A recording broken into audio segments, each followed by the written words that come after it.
Hi, I'm Mark Olives, and today I'd like to talk to you about why you might be having difficulty losing weight.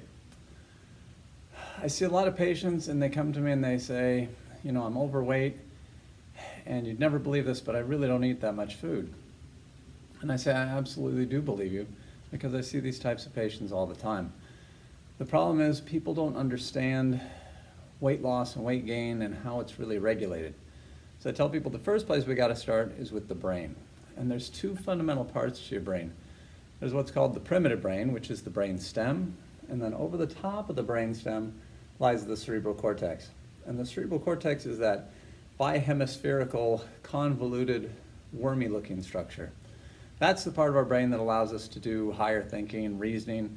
That's the part of our brain that says, look, I know I'm overweight, I know that's not healthy, and I know that if I cut my calories and increase my energy expenditure by doing things like exercise, that should absolutely work and help me to lose weight. The problem is, weight loss and metabolism is not controlled by that part of the brain. It's controlled by the brain stem. And the brain stem is the oldest part of your brain. It's very primitive, and it controls all the autonomic processing in your body. So things like respiratory rate, heart rate, body temperature, body weight. Those are all controlled right here, and you don't have any volitional control over that. So just as I can't control my body temperature, I can't control my metabolism. And this part of the brain, it's not higher thinking. It's not reasoning things out. It's not saying, okay, I understand we have extra fat stores on the body. I understand that we're voluntarily maybe not eating as much. I understand that I could get food anytime I want. It doesn't think about any of that. All it thinks is, this much energy came in, and this much energy is going out. And if I have a deficit, if I'm burning more calories than I'm bringing in, what happens is then the body wants to adjust down to where it reaches a steady state. So the primitive part of your brain, it's been around forever, and it's been keeping humans alive for thousands of years. And it's done so under very difficult conditions. So 200, 300, 400,000 years ago, if I needed food, I'd better hope to God that I can go out and kill something or find some berries in a bush or something like that. And if I can't, then I go hungry. And humans would not have survived if the primitive brain wasn't extremely aggressive and didn't recognize that, you know what?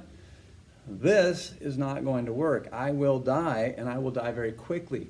So it has to ratchet things down very, very aggressively. And so in today's society, that doesn't work good. So we've got this brainstem that's behaving like a Toyota Prius. It's extremely stingy with fuel. And yet we live in a society where it's Cadillac food or SUV food available. We got food all over the place. So we're eating too much food, and yet our brain is still behaving extremely aggressively. So when you diet and you're only bringing in, say, this much food and this much is going out, what happens is if you continue to do this day after day, your metabolism will reset itself and get things down to where you're breaking even.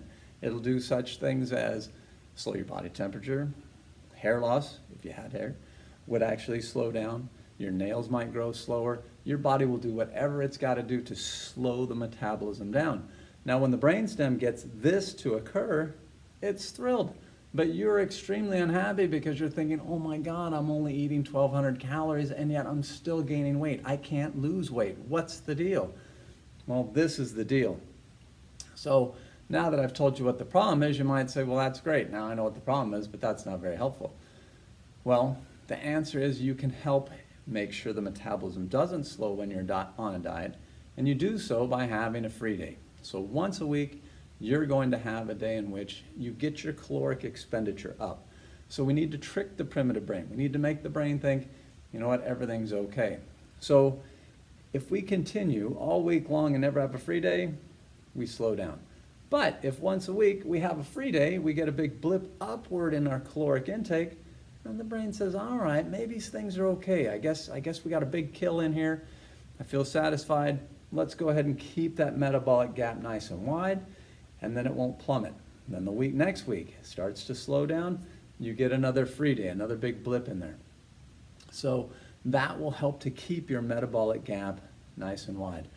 Again, I see a lot of patients, and the ones that have the difficulty not losing weight about 5 or 6 weeks into a diet, they're just doing this. And they say, I don't feel good about doing a free day. I don't think that's going to work for me. I want to keep doing this. And so what happens is this happens, they stop losing weight. I keep pestering them and pestering them, you got to have a free day. Finally, they get that free day, and guess what? There goes the weight loss, starts to happen again. So I tell people, free day is an opportunity to have your cake, literally, and eat it too. And if you'd like more information on free day, I've got another video that will give you a little more detail. So I hope this helps you out with understanding metabolism. Thanks for your time.